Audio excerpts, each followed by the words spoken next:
In 1890, William James published a book that would define his field for generations.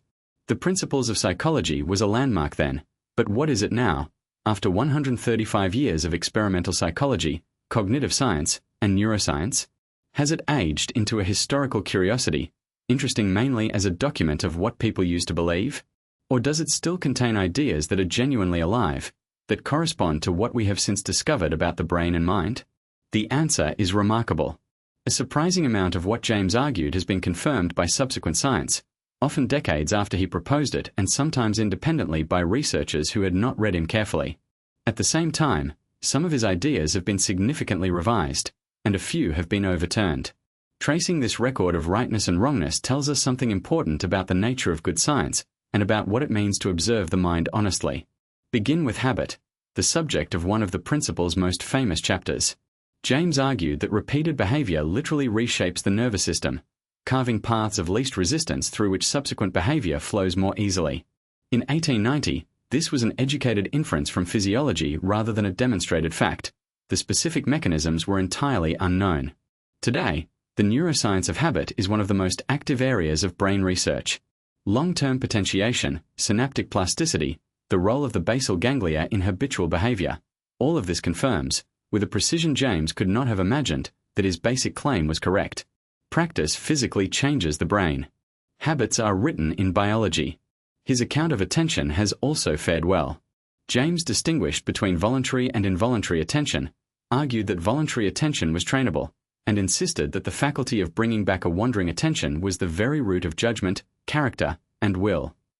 Contemporary cognitive neuroscience confirms that attention is not a unitary faculty but a complex system involving several distinct neural networks, roughly corresponding to James's distinction between voluntary and involuntary forms.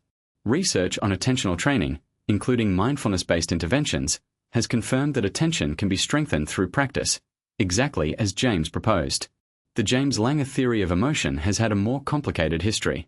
The core claim, that emotion involves the perception of bodily states rather than being a purely mental event, was attacked vigorously for decades.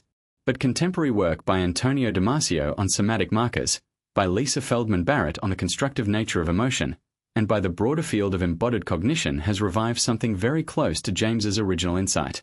The body is not simply a vehicle for mental states, it is a participant in their construction. This is James. His concept of the stream of consciousness has been enormously influential and has also generated serious complications. Later cognitive science has confirmed that consciousness is indeed continuous and temporally extended in the way James described. It is not a series of discrete snapshots. But research on the binding problem, and on the neural correlates of consciousness, has shown that the unity of conscious experience is actively constructed by the brain in ways that James did not fully anticipate. The stream is real, but understanding how the brain produces it is far more complex than James imagined. Where James was most clearly wrong was in some of his neurophysiological assumptions. He worked before modern imaging techniques, before the discovery of neurotransmitters, before the detailed understanding of cortical organization. Some of his specific claims about brain localization and neural function have been superseded. He also underestimated the role of unconscious processing in shaping behavior, a limitation that both Freud and modern cognitive science have corrected, though in rather different ways. What strikes any careful reader is that James's errors tend to be errors of detail and mechanism, while his insights tend to be observations about the functional organization of mental life that prove robust across many different theoretical frameworks. He was watching something real, something that the actual structure of mind and brain makes visible to careful observation, and reporting what he saw. That capacity for honest, unprejudiced observation is rarer in science than we like to think, and it is why the Principles still repays close reading by anyone who wants to understand what the human mind is. Subscribe to The Psychology of William James to explore more of his timeless ideas.